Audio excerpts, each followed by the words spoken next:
21절까지 신약성경 393페이지에 기록이 되어 있습니다. 요한일서 4장 19절에서 21절까지 우리 한 목소리로 함께 읽도록 하겠습니다.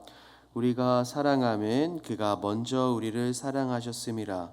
누구든지 하나님을 사랑하노라 하고 그 형제를 미워하면 이는 거짓말하는 자니 보는 바 그 형제를 사랑하지 아니하는 자는 보지 못하는 바 하나님을 사랑할 수 없느니라.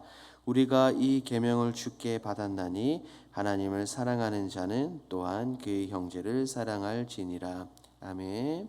오늘 본문은 계속해서 사랑을 강조하는 요한의 모습을 볼 수가 있습니다. 그냥 요한은 사랑을 이야기하는 것이 아니라 성도들, 형제들을 사랑하라는 것을 강조해서 이야기합니다. 요한은 사랑의 사도라고 말씀드렸죠. 사랑의 사도가 본문에서 우리에게 성도들에게 서로 사랑하라고 권면하는 분명한 이유가 있을 것입니다. 오늘 본문을 통해 하나씩 살펴보도록 하겠습니다. 내용 관찰 1번입니다. 하나님을 사랑한다 하고 형제를 미워하는 자는 무엇을 하는 자입니까?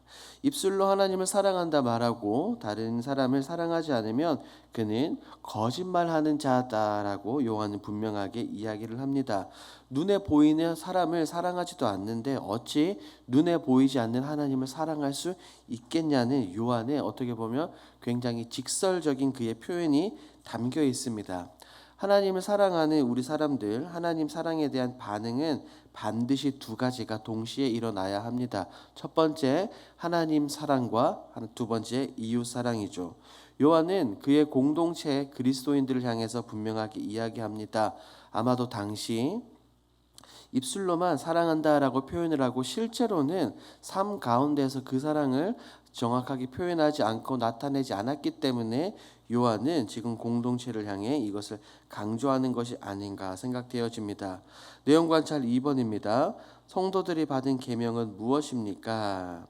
분명하게 서로 사랑하라는 계명을 분명히 말씀하셨습니다. 주님은 한 율법사가 다가와 주님께 가장 큰 계명이 무엇입니까? 라고 예수님께 물었을 때 예수님은 이렇게 대답하셨죠. 마태복음 22장 37절입니다.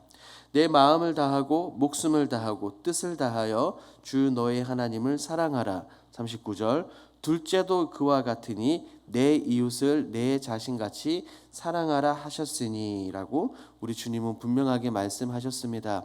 그리스도인들 하나님 사랑과 이웃 사랑은 별개의 것이 아니라 같은 것입니다. 반드시 같이 가야 합니다. 성경은 우리에게 이것을 분명하게 설명하고 있죠.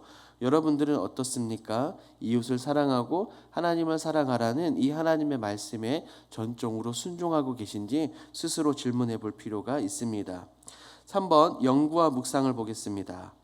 하나님을 사랑하는 자들이 형제 사랑의 계명을 실천할 수밖에 없는 이유는 무엇입니까?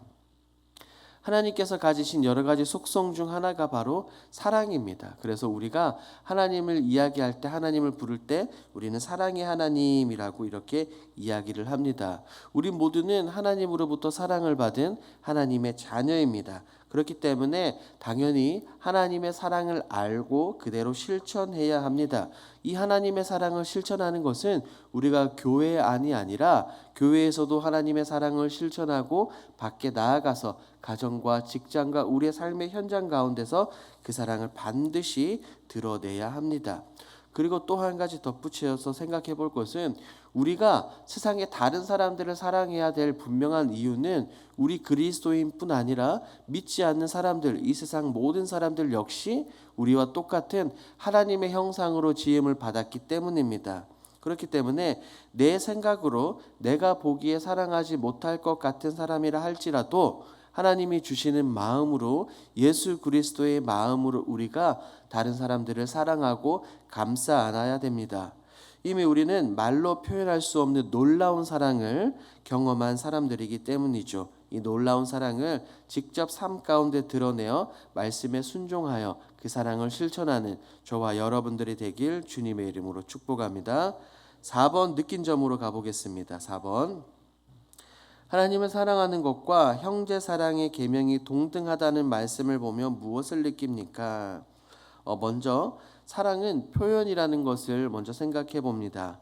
하나님이 나를 사랑하셔서 하나님이 우리를 사랑하셔서 그 사랑을 보여주시기 위해 그 표징으로 예수님을 보내주셨죠.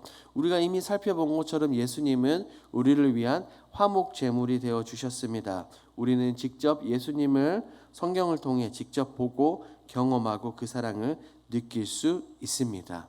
날마다 우리는 하나님의 예수님의 사랑을 기억하며 고백을 합니다. 그런데 내 주위에 있는 사람들을 사랑하고 있는지 반드시 스스로 되돌아봐야 합니다. 요한의 말처럼 내가 내 주위의 형제 자매 사랑하지 않으면 곧 그것은 하나님을 사랑하지 않는 것과 동일합니다. 그렇다는 이 요한의 말에 때로는 저는 두려움을 느끼기도 합니다. 왜냐하면 나와 맞지 않는 사람들을 무조건 사랑으로 품은 것이 아니라 때로는 미워하기도 했고 싫어하기도 했고 대화 자체를 하려고 하지 않았기 때문입니다. 아마 이런 경험들은 저뿐 아니라 누구나 가지고 있으리라고 생각합니다. 하지만 요한이 분명하게 이야기하고 있는 것처럼 그런 행동 자체가 스스로 하나님을 사랑하지 않는다는 것을 드러내는 표현입니다. 그렇기 때문에 이것을 보며 더욱더 사랑을 표현하리라라고 다짐을 해봅니다. 그리고 일전에 말씀드린 것과 같이 내가 좋아하고 나를 좋아하는 사람들만 내가 골라서 사랑하는 것이 아니라 하나님께서 우리 모두를 사랑하신 것처럼 모든 사람들을 사랑으로 보고 사랑해 보리라고 우리는 반드시 다짐해야 됩니다. 예수님을 본받아 반쪽짜리 사랑이 아니라 하나님 따라 100% 완전한 사랑으로 나아가시는 저와 여러분들이 되길 주님의 이름으로 축복합니다. 5번입니다. 내 힘으로 다른 사람을 사랑하다가 힘들고 지쳤던 적이 있다면 언제입니까? 어떻게 보면 이 사랑은 나의 의지로 되는 것 같지 않아 보입니다. 왜냐하면 너무나도 싫고 미웠던 사람이 있습니다. 그 사람을 아무리 이해해 보려고 노력해도 되지 않았습니다. 저에게 많은 상처를 주었던 사람이 있습니다. 사랑으로 아무리 감싸보려고 제 스스로 아무리 노력해도 되지 않았습니다. 인간적으로 도저히 용납할 수 없었기 때문입니다. 그래서 포기를 했습니다. 아니 어떻게 보면 그것을 완전히 우리 주님께 맡겼습니다. 하나님께서 죄인인 저를 사랑하신 것처럼 저도 그 사람을 사랑하게 해주세요. 무조건적인 아가페적인 사랑으로 그 사람을 돌보게 해주세요라고 기도를 했습니다.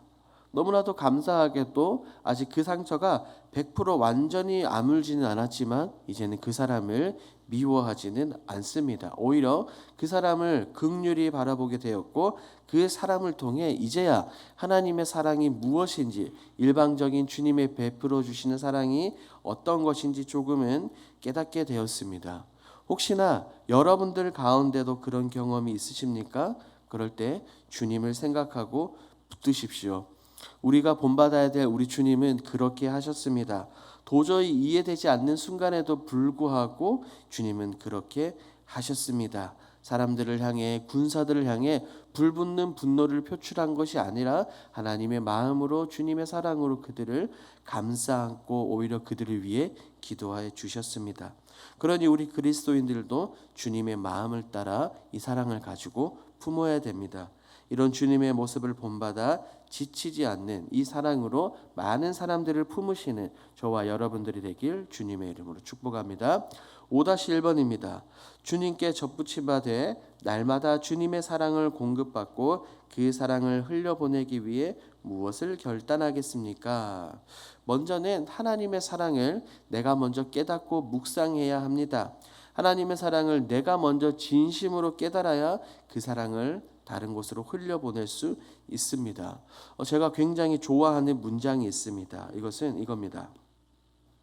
스테이크를 먹어본 사람이 스테이크의 맛을 설명할 수 있다라는 문장입니다. 그렇습니다.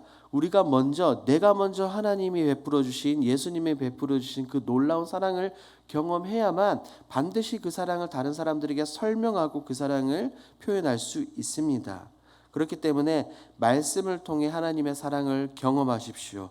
기도를 통해 주님의 사랑을 마음속에 담으십시오. 그리고 그 사랑을 아무 조건 없이 아무 근거 없이 흘려 보내십시오. 기독교는 가두는 것이 아니라 기독교는 흘려 보내는 종교입니다.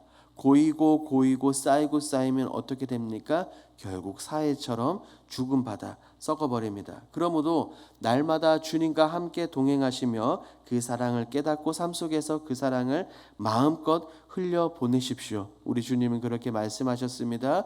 우리는 그리스도의 향기다라고 말입니다. 이것을 기억하시고 하나님의 사랑을 삶 속에서 형제 사랑, 자매 사랑, 이웃 사랑으로 드러내시는 저와 여러분들이 되길 주님의 이름으로 축복합니다. 아멘. 이 시간 함께 기도하겠습니다.